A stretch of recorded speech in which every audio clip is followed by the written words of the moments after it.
예, 박수를 한번 크게 치십시오. 예,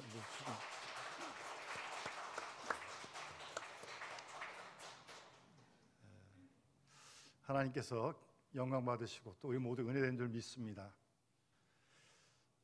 이 세상에서 누가 가장 제일 행복한 사람이겠는가?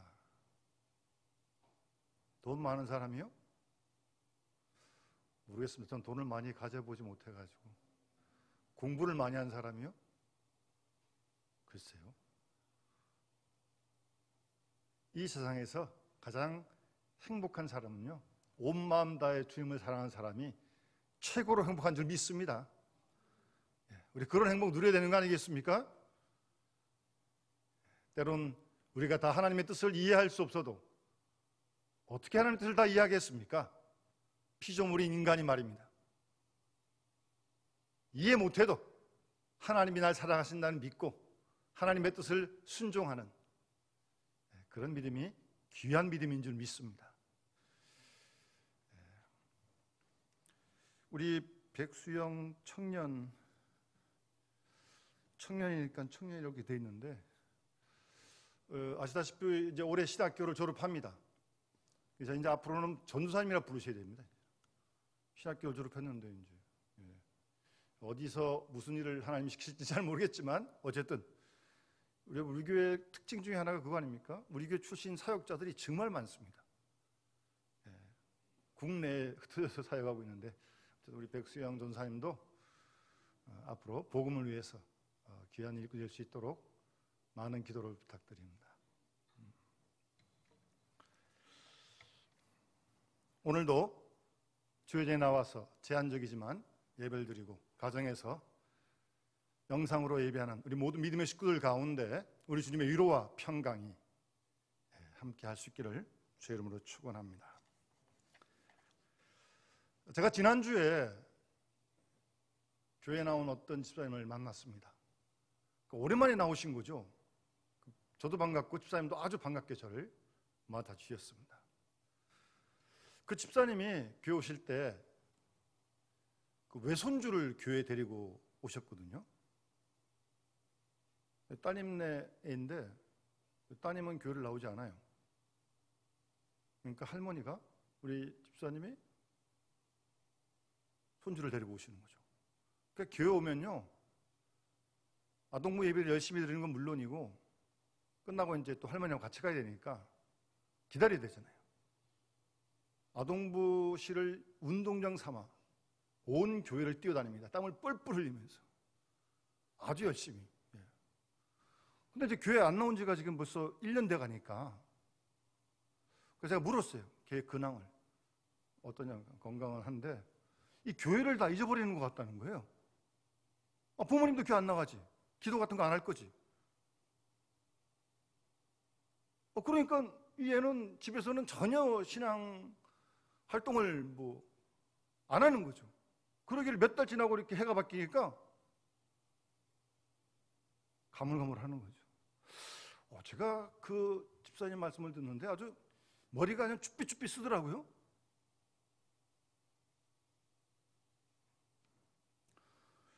여러분, 이제 코로나19 우리 이 사태가 지금 1년 넘어갑니다, 벌써. 올해도 언제 끝날지 잘 모르겠어요. 또 변종도 생겼다 그러고. 그런데요, 그건 우리 인력으로 할 수 있는 건 아니니까 우리 같이 기도를 합시다. 해야죠. 우리 장로 기도하셨듯이. 그런데 코로나 사태가 있든 없든 대면 예배가 됐든 비대면 예배가 됐든 여러분, 우리의 믿음은 지켜야 되는 거 아닙니까? 어떠한 일이 있어도 어떤 상황이 돼도 믿음은 굳게 지켜야죠. 두 번째요, 내 믿음이 주위 사람들에게 선한 영향력을 미칠 수 있는, 자녀들에게는 본이 될 수 있는 그런 믿음의 주인공이 되어야겠다는 거예요. 그 애가, 부모가 교회 안 나니까, 신앙생활 안 하니까 애가 할머니 따라 교회 올 때는 신앙 분위기를 아는데 집에 가서는 완전히 그냥 외톨이지, 외톨이.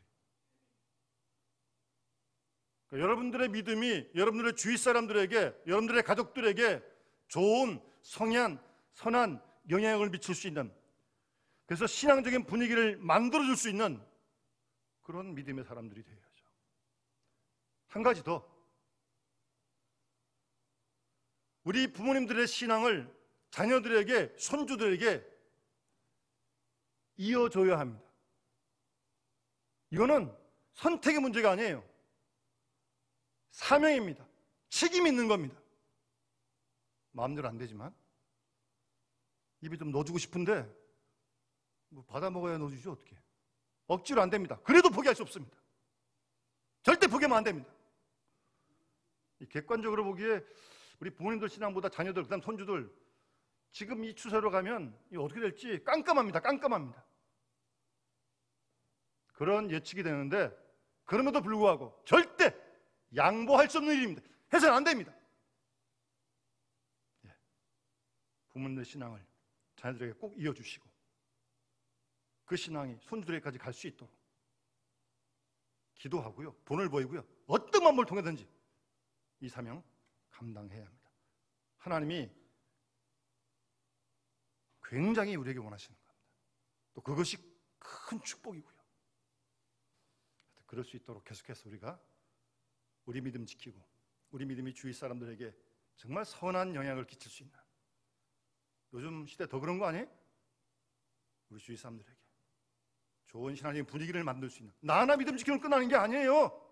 내 믿음 지키는 물론 쉽지 않지만 내 믿음이 주위의 자녀들에게, 환경 사람들에게 선한 분위기를, 신앙적인 분위기를 만들 수 있는 그런 영향력이 있어야 한다니까요. 하나님은 나 혼자 예수 믿고 척한 거를 원하는 거 아니에요. 그리고 어쨌든 자녀 손들에게 이 신앙을 꼭 전승해 줘야 합니다. 오늘 본문은 지금 그 얘기를 하고 있는 거예요. 야곱이요.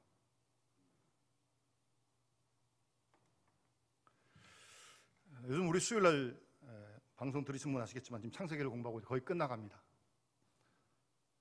그 야곱에 대한 인생 이야기가 상당히 제일 많이 기록되어 있는데, 공부해 갈수록 읽으면 읽을수록 정말 야곱이 부러워요. 정말 부러워요. 그리고 이 야곱의 이 땅에서의 마지막 인생의 모습이 너무나 아름다워요. 여러분, 우리도 한번 세상을 떠날 거 아니겠습니까? 여러분 떠날 때 모습, 어떤 모습으로 여러분 꿈꾸고 계세요? 어떤 모습이 되기를 원하세요? 오늘 보면 나오는 야곱의 모습을 좀 본받아갔으면 좋겠습니다. 이런 축복을 좀 누렸으면 좋겠습니다. 정말 멋있습니다. 아주. 지금 147세 야곱이 세상을 떠나거든요. 기운은 없어요. 그래서 침상머리에 의지해서 하나님 또 경배하고요. 47장 끝에 보면, 그리고 오늘 48장 지나 49장 마지막 가면 이제 가지런히 다리를 모으고 야곱이 세상을 떠납니다. 그런데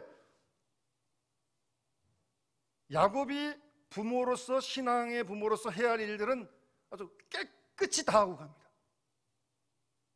정신도 또렷하게, 치매도 없이 할 말 다 하고요.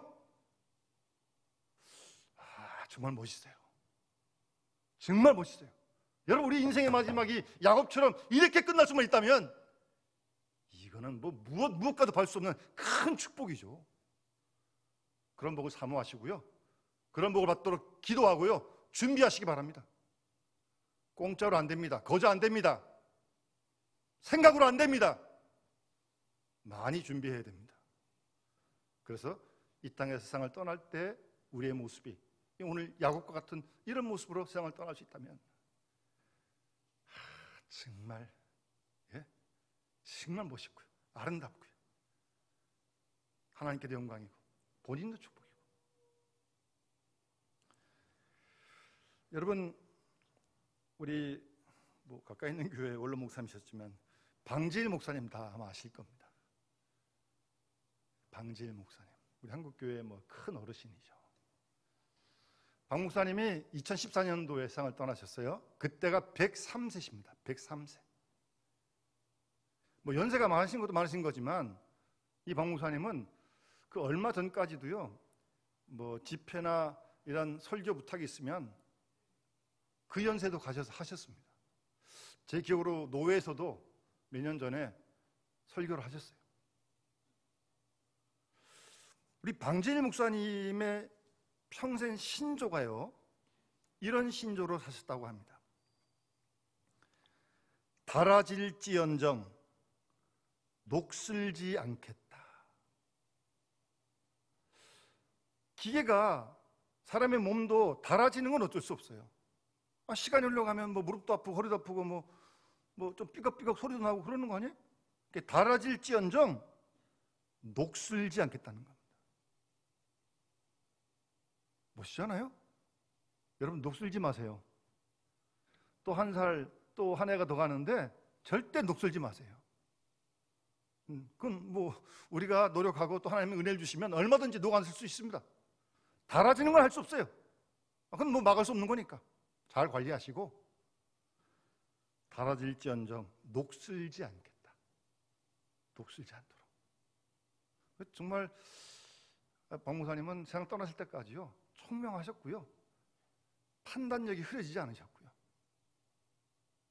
요즘도 뭐 우리 연세대학교의 김영석 교수님이 올해 102세인가 또 그러시더라고요. 그분도 그 100세 인생 책도 쓰시고 강연도 하러 다니는데 지금도 건강하십니다. 달아질지언정 녹슬지 않겠다. 녹슬지 맙시다.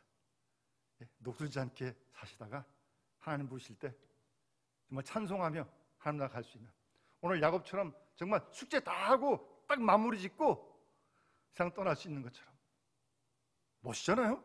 뭐 그거 다 못하고 가면 찜찜하잖아요. 뭐 간다면 다 끝났는데 이제 가시기 전에 다 준비해야 된다니까요. 정말 할 일이 다 있어요, 야곱은. 정말 육신적으로는 기운이 없어요. 침상머리 의지에 사람의 경매한 만큼 아무래도 뭐 기력이 없어요. 147세인데. 그러나요, 영적인 분별력은 정확했습니다. 오늘도 요셉의 두 아들 므낫세, 에브라임에게 축복을 하고요, 그리고 다음 49장에 보게 되면 12아들들에 대해서 후일에 될 일을 말합니다. 예언이기도 하고 축복이기도 한데요, 그 아들의 성품을 잘 알 거 아니에요? 행한 일도 잘 알 거 아니에요? 거기에 따라서 하나님께 영광을 받아가지고 르우벤, 시므온, 레위, 납달리 쭉쭉 그 아들들의 후일에 될 일을 49장에서 다 일일이 다 말한다니까요. 네? 그리고 다 끝난 다음에 가지런히 딱 누워가지고 세상을 떠납니다. 49장 마지막에서. 멋있어요. 정말 아름다움이에요. 제가 몇 주 전에 뭐 소프트 랜딩이라고 하는 비행기 착륙할 때 아주 잘 착륙하는 그런 말씀을 드린 적이 있는데, 우리의 인생도 소프트 랜딩 할 수 있도록, 비행기가 잘 착륙할 수 있게 아름다운 끝이 될 수 있도록 준비하셔야 됩니다. 여러분. 그런 복을 받으세요. 정말 오늘 야곱처럼 말입니다.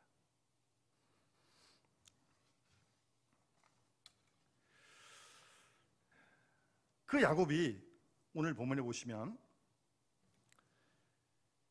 15절 16절 말씀에 이 요셉의 두 아들에게 지금 축복하는 내용이거든요.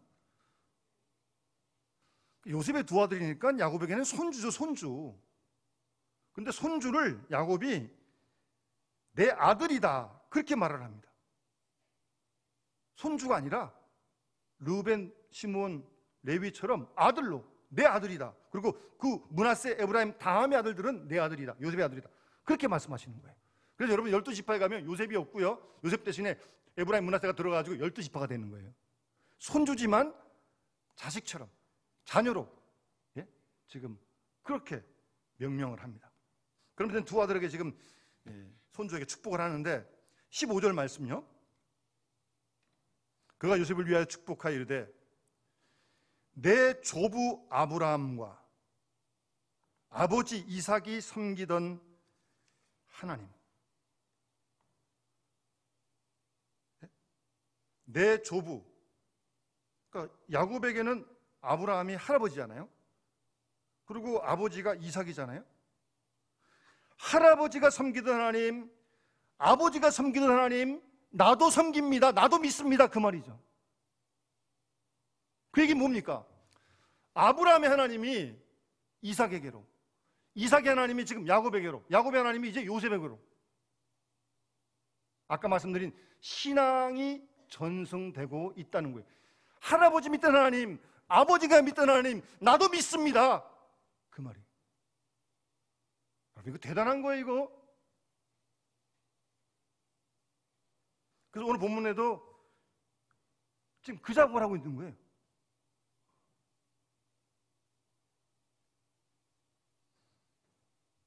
여러분 자녀들이, 자손들이 나중에 여러분 하늘 나가신 다음에 우리 할아버지가 믿던 하나님, 우리 부모님이 믿던 하나님, 내가 지금 믿습니다. 그렇게 고백할 수 있도록 신앙을 전승해 가는 겁니다. 하나님의 주신 약속을 전수해 가는 겁니다. 잘 보세요.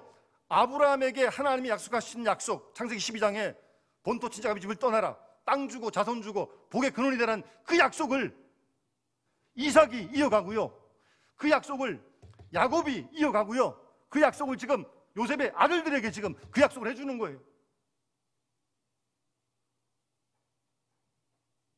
여러분, 믿음의 가정은 단순히 대를 이어가는, 종족을 보존하는 그런 의미만 있는 게 아닙니다.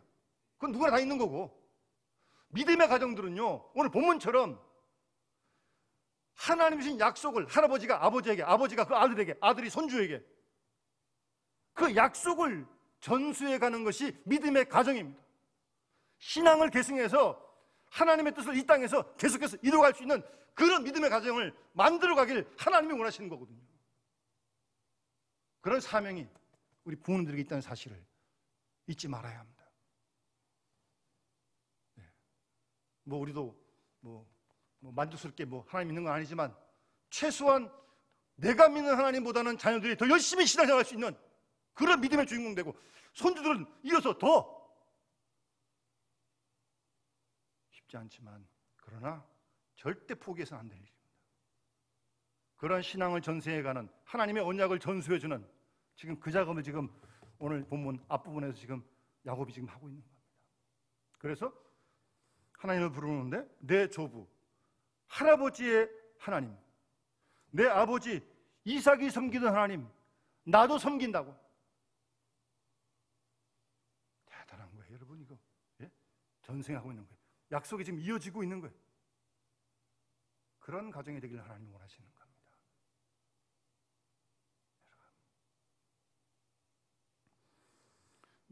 이번 주에 설날이 있는데 예전처럼 가족들이 다 모기가 지금 좀 어려운 형편이긴 하지만, 어쨌든 여러분, 야곱이 요셉의 아들들에게 하나님의 언약을 전수해 주는 것처럼 신앙을 계승해 가는 것 같은 오늘 보면 사건이 지금 그 사건이에요. 지금 사실은 여러분, 요셉의 가정에서 보면 지금 요셉이 애굽의 총리 아니에요? 그러니까 이스라엘 민족으로 그냥 사는 것보다는 유목민이 왔다 갔다 하고 그죠? 애굽에서 그냥 사는 게 훨씬 더 안정된 삶이에요. 그렇지 않겠어요? 아버지가 총리인데. 그런데요, 오늘 야곱이 이렇게 요셉의 아들들에게 이렇게 축복하는 것은요, 내가 애굽의 권력, 명예를 누리는 거기에 만족해야 하지 말고, 하나님이 내 할아버지 아브라함에게 주신 그 약속을 상속받아 이어가는 그런 믿음의 가정으로 살아가라는 거예요. 지금 사실은 본문의 내용이 그 내용이에요. 그걸 계승해 가라는 거예요. 지금 야곱이 이 요셉의 두 아들을 축복할 때 므낫세 에브라임이 한 21살쯤 됐는데, 내가 이곳에서 태어나서 여기서 자랐지만 이 애굽을 내 고향으로 생각하지 말고, 또 애굽 사람과 우상을 섬기고 그들과 그들의 문화에 섞이지 말고, 모세가 그랬던 것처럼, 모세가 11에서 11장 보면 믿음으로 모세는 장성하여 바로의 공주의 아들이라 칭함받기를 거절하고 도리어 하나님의 백성과 함께 고난받기를 잠시 죄악의 낙을 누리는 것보다 더 좋아하고. 그런 삶을 모세가 산 거 아니에요? 그와 같이 애굽 사람과 섞이지 말고 애굽 사람의 풍요에 젖어 있지 말고 조금은 고생스럽겠지만 하나님의 백성과 함께 살도록 그렇게 지금 가르치고 있는 거예요. 여러분, 우리 믿음의 식구들이, 자녀들이 세상에 살지만 세상 속에 살고 있잖아요. 그들과 섞이지 않고 그들과 구별될 수 있도록 그곳에서도 하나님의 법을 따르고 하나님의 식을 따르는 당당하게 그런 자녀로 길러낼 수 있어야 합니다. 세상을 이길 수 있는, 세상의 놈에 따르지 않고 말입니다. 사실 애굽의 높은 지위에 있는 그들이 멸시받는 종들 히브리인들과 함께 연합한다는 건 엄청난 자기 손실이죠. 그렇잖아요? 손실을 보더라도 하나님의 뜻을 이어가라는 거죠. 그 길이 손해보는 길이 할지라도. 사실 그런 말씀에 표현이 안 돼 있지만 그런 내용을 지금 야곱이 요셉의 아들들에게 지금 전수하고 있는 겁니다.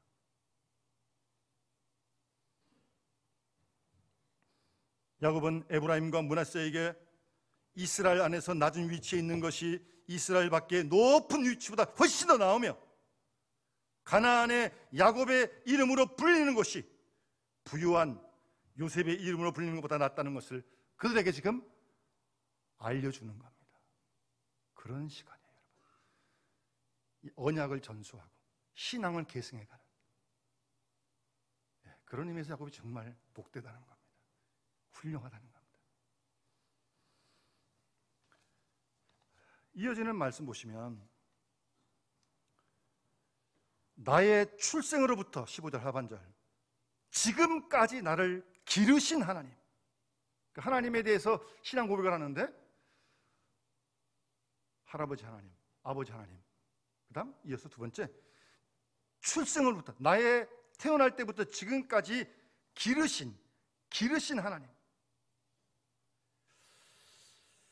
여기서 기르다고 하는 것은 단순한 어떤 육체적인 생명을 이어갔다는 그런 의미가 있는 게 아니죠. 물론 그것도 길러주신 거죠.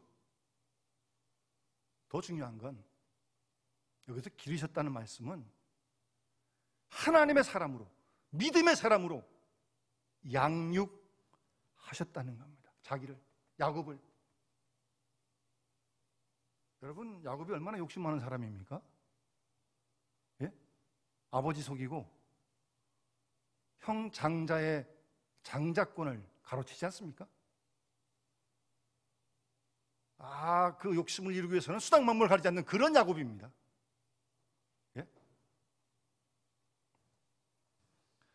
그런데 그로 말미암아 고향을 떠나고 타향살이하면서 야곱이요 점점 변화하기 시작합니다. 하나님이 야곱을 양육시키신 거예요. 그래서 지금 이 마지막 이 세상 떠날 쯤 와서는요 정말 아주 완숙한 지금 그런 지경에 이른 거거든요.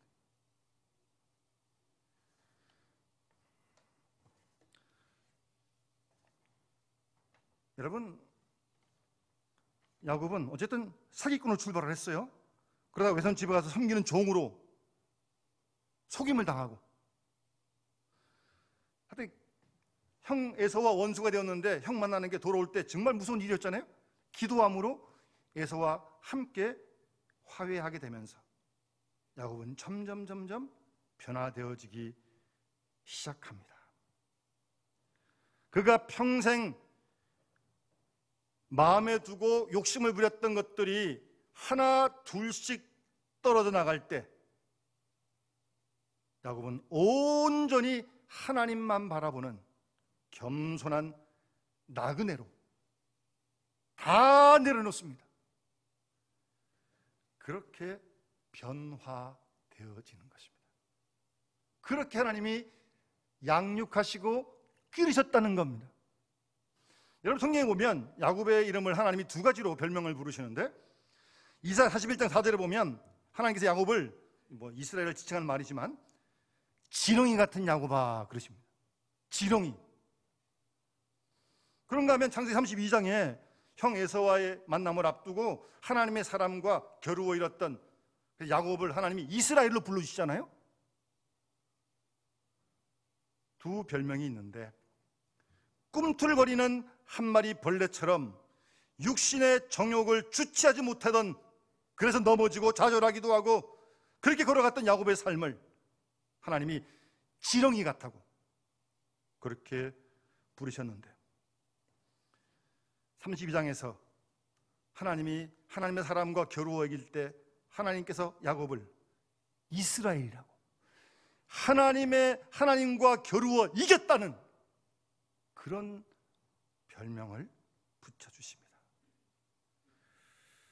그 이스라엘이라는 그 별명을 또 다르게 하늘의 왕자 이렇게 바꿔 부를 수 있습니다. 지렁이와 하늘의 왕자, 지렁이에서 하늘의 왕자가 되기까지 여러분 30년이 걸렸습니다. 지금 또 달라졌지만 30년 걸렸어요. 30년.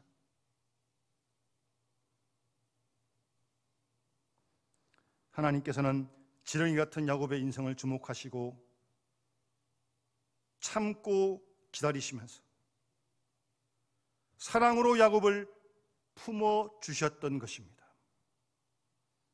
야곱의 인생을 향하여 참고 또 참고 기다리시면서 마침내 하나님은 야곱의 삶을 오늘의 이 모습으로 이렇게 변화시켜 놓습니다. 그래서 인생의 석양의 모습이 아주 당당하고 멋있습니다. 여러분, 하나님은 야곱만 그러시는 게 아닙니다. 우리도 양육시키십니다. 우리도 기르십니다. 밥만 먹여 기르시는 게 아니에요. 하나님의 사람으로 계속해서 우리를 길러가십니다. 두고 보세요. 근데 이런 관심을 우리가 잊어버리게 되면요, 엉뚱한 데 관심을 두게 됩니다. 이런 관심을 잊어버리면 큰일 납니다. 마지막 때 그래가지고 오늘 야곱 같은 이런 모습이 되겠습니까? 절대 갑자기 안 됩니다. 그러나 하나님은 절대 이것을 포기하지 않습니다. 왜요? 우리에게 가장 큰 축복이니까. 우리를 지으신 목적이 그 속에 있으니까. 잃어버렸던 하나님의 형상을 회복하고자 하시는 하나님의 뜻이 그 속에 있거든요. 그 욕심 많고 그냥 이기적이고 그냥 그랬던 야곱이 이 지금 30년 지나면서 이스라엘로 이름 바꾼 다음에 또 이 마지막 세상을 떠날 줄 보세요.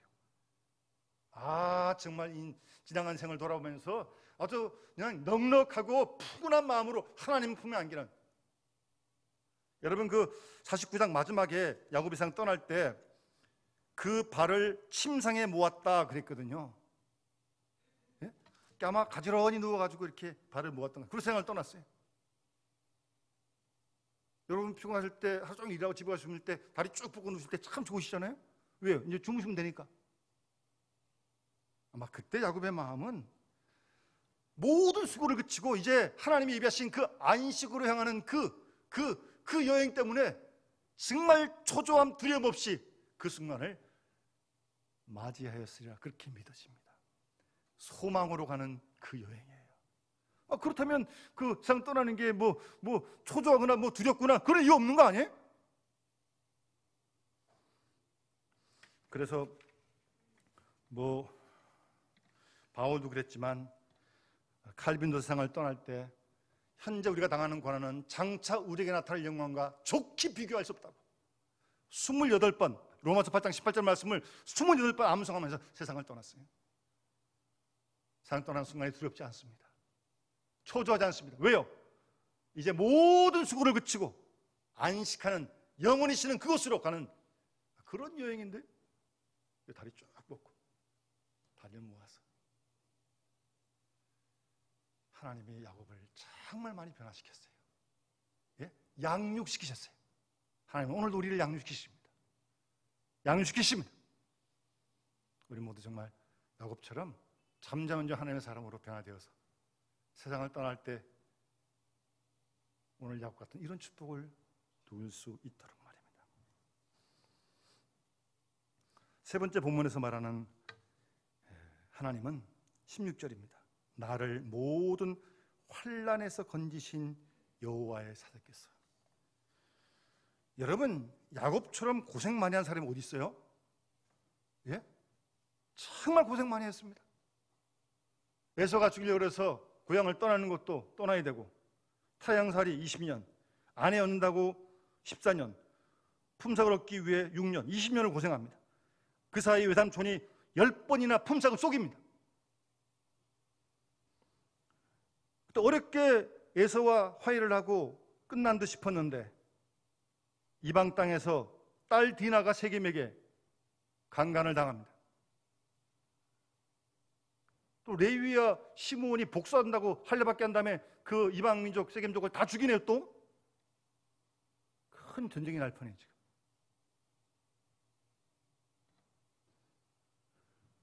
그런가 하면 라헬이 낳은 베냐민 해산하다 죽고요. 또 부끄럽고 치욕스럽게 장남 르우벤이 소모 실바를 범합니다. 그리고 사랑했던 아들 요셉이 죽은 줄 알았잖아요. 22년 동안. 오늘 극적으로 우리 앞에서 만나지만 정말 질곡이요, 예? 정말 험악한 생을 살았습니다. 예? 야곱의 일생이. 그런데 그런 모든 환난에서, 그런 모든 고난에서 건지신, 구원해 주신 여호와의 사자라고 야곱은 그렇게 하나님을 고백합니다. 오늘도 우리가 환난을 당하고 있습니다. 개인적으로도 있고, 지구촌에 당하는 환난도 있고요. 하나님이 환난에서 우리 건지실 줄 믿습니다. 야곱만 건지시겠어요? 우리가 개인적으로 겪는 어려움이든 함께 겪는 어려움이든 간에 하나님이 환난에서 우리 건지신 줄 믿습니다. 환난 나라에 부르짖어야 합니다. 하나님께 기도해야 합니다. 그래서 하나님의 구원을 우리가 야곱처럼 경험할 수 있어야 될 거 아니겠습니까?